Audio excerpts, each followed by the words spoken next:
और ये रहा वो एरो जिसका आपको ध्यान रखना है जब भी आप टायर डलवाएंगे। तो ये रहा वो नंबर जिसका आपको ध्यान रखना है, ये यहाँ पे 0320, ये वाला नहीं।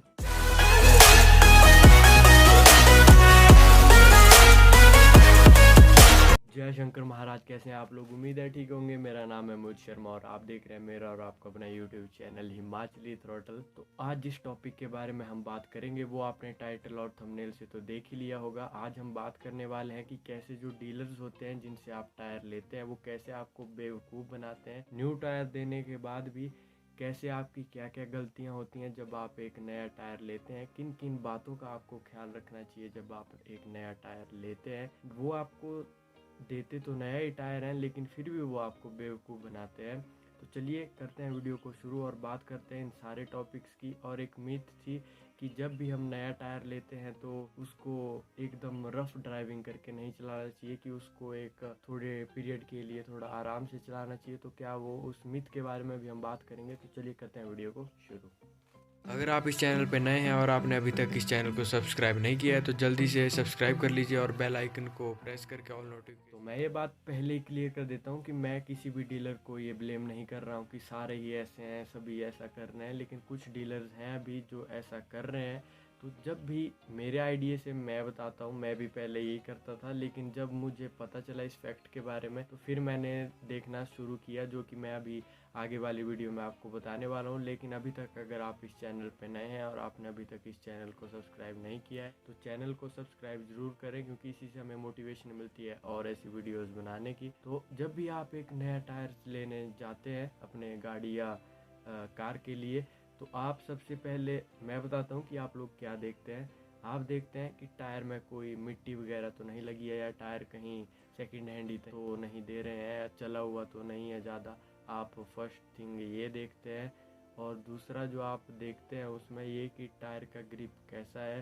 टायर का ग्रिप आपकी गाड़ी को सूट करेगा या नहीं करेगा, एक चीज़ आप ये देखते हैं। और तीसरी चीज़ जो आप देखते हैं वो ये है कि जितना आप, जैसे कि आप नया टायर ले रहे हैं तो वो डीलर आपको कितना नेगोशिएट करके देगा वो टायर। तो उस नेगोशिएशन के चक्कर में वो आपको, जैसे आपका प्राइस बजट थोड़ा लो है तो वो आपको फिर बोलेगा कि ये टायर देखिए, ये टायर देखिए। तो तब आप कंफ्यूज हो जाते हैं कि कौन सा टायर लें, और फिर उनकी बातों में आप आ जाते हैं। तो मेन पॉइंट यही है कि उनकी बातों में नहीं आना है, क्योंकि पैसा आपको देना है, आपका पैसे से ही वो लेगा। अगर आप जितना नेगोशिएट करके अभी देंगे आप तो खुश होके ले जाएंगे, लेकिन नेगोशिएट वो एक चीज़ में करके देगा। तो चलिए अब हम करते हैं उस पॉइंट की बात जो कि सबसे ज़्यादा ज़रूरी है, कि जब भी आप एक नया टायर लेते हैं तो सच बताइएगा कि आप देखते हैं क्या उसकी मैन्युफैक्चरिंग डेट क्या है, कि कब वो टायर बना है। एक टायर जो होता है उसकी एज जो होती है, टायर्स की भी एज होती है, वो होती है 4-5 साल, मैक्सिमम 5 साल। तो सच बताइएगा, कमेंट में बताइएगा कि मेरे बताने से पहले क्या आप जब टायर लेते थे तो आप सिर्फ डीलर्स की बातें सुनते थे और आप खुद एक्सपीरियंस करते थे टायर को और ले लेते थे, आप कभी मैन्युफैक्चरिंग डेट उसकी नहीं देखते होंगे। कमेंट में ज़रूर बताएं मेरे को, क्योंकि मैं भी देखना चाहता हूँ कि कितने लोगों को मेरे इस ब्लॉग का थोड़ा फ़ायदा हुआ, कि हाँ हमें भी पता चला कि ऐसा भी डीलर्स करते हैं और उन पुराने टायर के कितने डिसएडवांटेज है। तो मान लीजिए कि आप एक टायर ले रहे हैं, आपने डीलर से लिया, अपनी गाड़ी में डलवा भी लिया, और आपने उसका मैन्युफैक्चरिंग डेट नहीं देखी, आप 200 की स्पीड से जा रहे हैं और आपका टायर अचानक फट गया, चाहे आप बाइक पे हैं चाहे गाड़ी पे हैं, तो फिर आपको तो पता ही है कि अंजाम क्या होगा, आपको बताने की ज़रूरत तो है नहीं। तो इसलिए टायर्स भी बहुत ज़रूरी पार्ट होते हैं गाड़ी का, तो उन्हें भी उतनी ही केयर से लें जितनी केयर से आप गाड़ी लेते हैं, क्योंकि उन्हीं पे आपकी गाड़ी चलेगी। और अगर आप एक पुराना टायर ले लेते हैं तो उसमें अगर आप काफ़ी पुराना 2-3-4 साल पहले का टायर ले लेते हैं तो उसमें क्रैक्स पड़ने के भी डर रहता है, आसानी से वो टायर पंचर भी हो सकता है। और आपको पता है कि जितना टायर पुराना होता जाता है उतना उसका प्राइस भी ड्रॉप होता जाता है। यानी जैसे मान लीजिए 2020 में अभी चल रहा है, तो आज से अगर 5 साल पहले का टायर, उनसे भी काफ़ी पुराने होते हैं, ऐसी बात नहीं है, लेकिन अगर आज से पहले वो टायर, मान लीजिए जैसे हायाबुसा की हम बात करते हैं, हायाबुसा बाइक है, तो अगर कुछ लोगों को पता ना हो तो जैसे हायाबुसा एक बाइक है, तो उसके जो टायर्स होते हैं फ्रंट और रियर, तो उनकी जो प्राइस होती है, अगर आपने नए लेने हैं डेट के मैन्युफैक्चरिंग के साथ, बढ़िया मैन्युफैक्चरिंग के साथ, तो वो आपको पड़ेंगे 20 से 25 हज़ार के। और अगर आप वही टायर 2 3 4 साल पहले के लेंगे तो वो आपको 8 से 10 हज़ार के भी पड़ सकते हैं। तो ये चीज़ें आपको ज़रूर याद रखनी है कि जब भी आप कोई टायर लें तो आपको उसकी MFG यानी मैन्युफैक्चरिंग डेट ज़रूर चेक करनी है। और जब भी आप कोई सेकेंड हैंड बाइक लेते हैं तो उसकी भी MFG ज़रूर चेक करें। जैसे कि आप किसी डीलर से कोई बाइक ले रहे हैं और वो कह रहा है कि इसमें ब्रांड न्यू टायर्स डले हैं, जो कि दिख भी रहे हैं कि नए डलवाए हैं अभी, लेकिन आपको उसकी MFG ज़रूर चेक करनी है, क्योंकि वहीं पे सारा झोल होता है। मैंने आपको बताया जितना टायर पुराना होता है उतना उसका प्राइस ड्रॉप हो जाता है। मैंने भी अभी अपनी स्कूटी के लिए टायर लिया, तो मैं आपको बताता हूँ। मैंने रियर टायर लिया है रेलको का, तो मैं आपको बताता हूँ कि आप अपनी मैन्युफैक्चरिंग डेट कैसे चेक करेंगे, और 2 3 एग्जांपल मैं आपको और दे दूंगा स्क्रीन पे ही, आप कैसे अपनी चेक कर सकते हैं टायर की कि क्या उसका कब मैन्युफैक्चरिंग हुई है। तो ये रियर टायर लिया है मैंने अपनी एक्टिवा के लिए। तो अगर बात करें हम इसकी मैन्युफैक्चरिंग डेट की कि कहाँ लिखी होती है, तो ये देख सकते हैं आप यहाँ पे, ये 0320, ये 4 डिजिट का नंबर होगा। ये नहीं है ये R0179, ये नहीं है। ये जो 4 डिजिट का नंबर लिखा है आप पे 03 यानी मार्च, तीसरा महीना, और 20 यानी 2020, इस साल की मैन्युफैक्चरिंग है। और 2 3 एग्जांपल आपको इसके देखने को मिल जाएंगे। तो ये है 0320 यानी 03 यानी मार्च, और 20 यानी 2020, यानी इसी साल की मैन्युफैक्चरिंग का लिया है मैंने, मार्च का।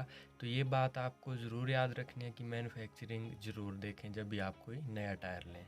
तो ये थी मैन्युफैक्चरिंग की बात। और कमरे में अभी बहुत ज़्यादा गर्मी है, सच्ची बोल रहा हूँ। तो वीडियो को लाइक ज़रूर करें, क्योंकि वीडियो बनाने में बहुत मेहनत लगती है। तो अगर आप लाइक करेंगे तो इनसे हमें मोटिवेशन मिलती है और वीडियोस बनाने की। और बात करें अगर हम उस मिथ की कि क्या जब हम नया टायर लेते हैं तो उसको ज़्यादा रैश ड्राइविंग करके नहीं चलाना चाहिए, ज़्यादा रफ करके नहीं चलाना चाहिए, तो बिल्कुल वो मिथ सही है। क्योंकि जब भी आपके ऐसे टायर्स बनते हैं, तो जिनमें ये बनते हैं जब रबड़ मोल्ड होता है, तो जब रबड़ मोल्ड होके जब इनको शेप में लाने के लिए जो कौल टाइप होता है, तो उसके बाद जब ये मोल्ड शेप में होता है तब ये रबड़ उसके साथ ना चिपक जाए उसी कौल के साथ, तो उसी के लिए यहाँ पे एक लुब्रिकेंट लगाया जाता है पहले उस कौल पे, फिर उसके ऊपर रबड़ को लगाया जाता है। तो रबड़ मोल्ड होता है उसको लगाया जाता है, फिर उसको निकाल लिया जाता है। फिर उसके बाद जितनी प्रोसेसिंग होती है, उसके बाद जब आप ये टायर देख रहे हैं तो इनको किसी गाड़ी में चेक नहीं किया जाता है। जब ये पहली बार बनता है तब चेक किया जाता है इसकी प्रोडक्शन, जब पहली बार ये टायर बनता है कि क्या इसकी परफॉर्मेंस है, कितने हज़ार चलता है, तो वो सब चेक किया जाता है। लेकिन जब ये टायर बना होगा बाकी टेस्ट के बाद, तो सिर्फ इनका एक्सरे लिया जाता है कि जितने इसके कंपोनेंट्स हैं वो बराबर ढंग से बैठे हुए हैं या नहीं। जब आप ये टायर लेंगे तो जब भी आप इसे पहली बार अपनी गाड़ी पे फिटिंग कराएंगे तो मिनिमम 200 150 किलोमीटर थोड़ी आराम से ही गाड़ी चलाएं, क्योंकि इनके कंपोनेंट्स जो होते हैं, क्योंकि इतनी इनकी प्रैक्टिस तो होती नहीं है, क्योंकि आपको भी पता है ये डायरेक्ट आते हैं। अब रोड पे चलेंगे तो कितने ज़्यादा हीटअप होंगे। तो पहले पहले अगर जब आप आराम से गाड़ी चलाएंगे तो जितने इनके कंपोनेंट्स हैं वो बराबर ढंग से बैठ जाएंगे, जिसकी आपकी टायर की लाइफ भी बढ़ेगी। और आपके लिए भी ये फ़ायदे में ही रहेगा कि टायर थोड़ा ज़्यादा चलेगा, अगर आप पहले में थोड़ा ज़्यादा रफ करके नहीं चलाते हैं गाड़ी को। जब भी आपको टायर डलवाना होगा तो उसकी टायर की रोटेशन एक बार ज़रूर देख लें। टायर की रोटेशन, इनके लिए भी एरो होते हैं, मैं आपको बताता हूँ।